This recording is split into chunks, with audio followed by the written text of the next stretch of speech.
নামাজ। এই নামাজ যখন পড়ে না যুবক, তখন দুনিয়ার সমস্ত কাজের সাথে যত সমস্ত গুনাহ আছে, যত গুনাহের কাজ আছে, ওই যুবকের দ্বারা হয়।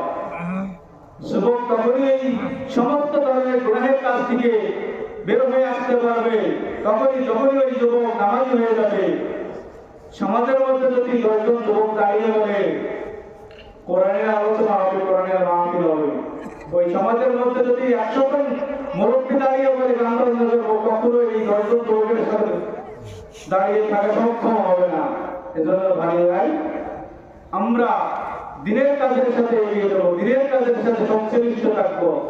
আমাদের দ্বারা এমন কোনো কাজ করা যাবে না যে কাজের দ্বারা আমরা মৃত্যুর পরেও চক্রে জায়গা হিসাবে পেতে থাকি, কষ্ট পেতে থাকি। আমাদেরকে এমন কাজ করতে হবে যেটার দ্বারা আমাদেরকে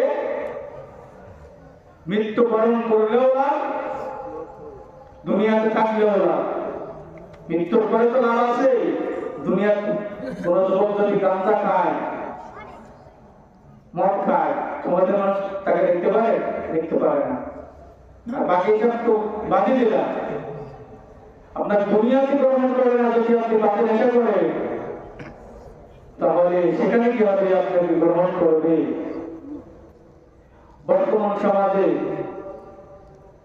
হালাল জিনিস এর কথা বললেই কষ্ট লাগে, আর যদি হারামের কথা বলা যায়, বর্তমান সমাজে অল্প বয়সে ছেলে মেয়েদেরকে বিয়ে করাইলে অপরাধ হয়ে যায়। আর কিন্তু ওই বয়সে যদি জেনা করে ব্যবসা করে, দোহাই দেয় ডিজিটাল বাংলাদেশ, ডিজিটাল সমাজ, এই সময়ের মনে করে ফেলছে। আর যদি হালাল হয়ে যায়, তখন হয়ে যায় অবৈধ আপনাদের কাছে, আপনাদের ছবি বয়স হয় না। কিন্তু জেনা যখন করছে, তখন তো আপনি বলেন না বয়স হয় না, বয়স। আর বিয়ে দিতে চাইলেই তাহলে বয়স হয় না, অল্প বয়সে গেল বিয়ে দেবে। এই বিষয়ে কথা বললেও অনেকজন গায়ে চুলকানি বেঁধে যায়। আমি বলি ভাই যান, তাদের তো ভাববে, কারণ তাদের ভিতর দানা পরিমাণ তাদের ভিতর কোনো ইমান নাই। ইমান যদি থাকতো, ইসলামের সমস্ত বিষয় মেনে নিতে তাদের কোনো কষ্ট হতো না।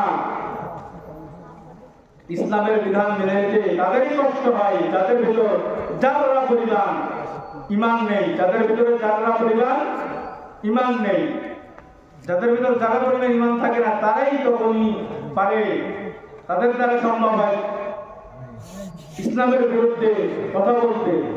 ইসলামের বিরুদ্ধে আপনার কথা বললে আপনার গায়ে, আপনার মনে কষ্ট লাগে না, নবীর গায়ে দিলে আপনার কষ্ট লাগে না।